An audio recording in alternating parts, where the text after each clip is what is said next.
আসসালামু আলাইকুম রাহমাতুল্লাহ। সুপ্রিয় ইসলামী আলোর দর্শক মণ্ডলী, আশা করি আল্লাহর অশেষ রহমতে আপনারা সবাই ভালো আছেন। আজকে আমি আলোচনা করব রাতে একা বা ছাদে একা ঘুমালে কি হয় এবং রাসূল সাল্লাল্লাহু আলাইহি সাল্লাম কেন নিষেধ করেছেন এবং বাসায় একা ঘুমানোটা কেন নিষেধ রয়েছে। তো চলুন জেনে নেই। একাকী ঘরে রাতে ঘুমানোর ব্যাপারে হাদিসে নিষেধাজ্ঞা রয়েছে। ইবনে ওমর রাদিয়াল্লাহু তাআলা আনহু থেকে বর্ণিত, রাসূল সাল্লাল্লাহু আলাইহি সাল্লাম কোনো ঘরে একাকী রাত যাপন ও একাকী সফর করতে নিষেধ করেছেন। মুসনাদে আহমদ হাদিস নাম্বার 5650। অনুরূপ ছাদে শোবে না। নবী করিম সাল্লাল্লাহু আলাইহি সাল্লাম ইরশাদ করেছেন, যে ব্যক্তি বেষ্টনীবিহীন ছাদে রাতে ঘুমালো, কোনো দুর্ঘটনা ঘটলে তার সম্পর্কে আল্লাহর কোনো জিম্মাদারি নেই। আবু দাউদ হাদিস নম্বর 5041। শয়তানের প্রভাব থেকে বাঁচতে ঘরে বেশি বেশি সূরা বাকারা পড়া বা শ্রবণ করা।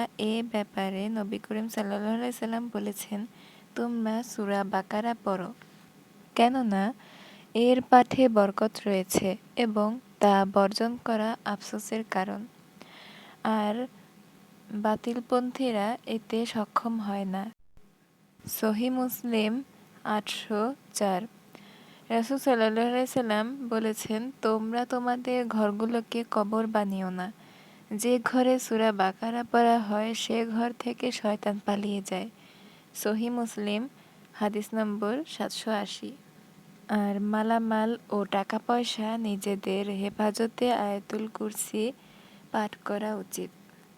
রাসূল সাল্লাল্লাহু আলাইহি সাল্লাম বলেন, তুমি যখন শয্যা গ্রহণ করবে তখন আয়াতুল কুরসি পড়বে, তাহলে আল্লাহর পক্ষ থেকে সর্বদা তোমার জন্য একজন জিম্মাদারি বা একজন রক্ষক থাকবে এবং সকাল পর্যন্ত শয়তান তোমার কাছে আসতে পারবে না। বুখারী হাদিস নম্বর 2311।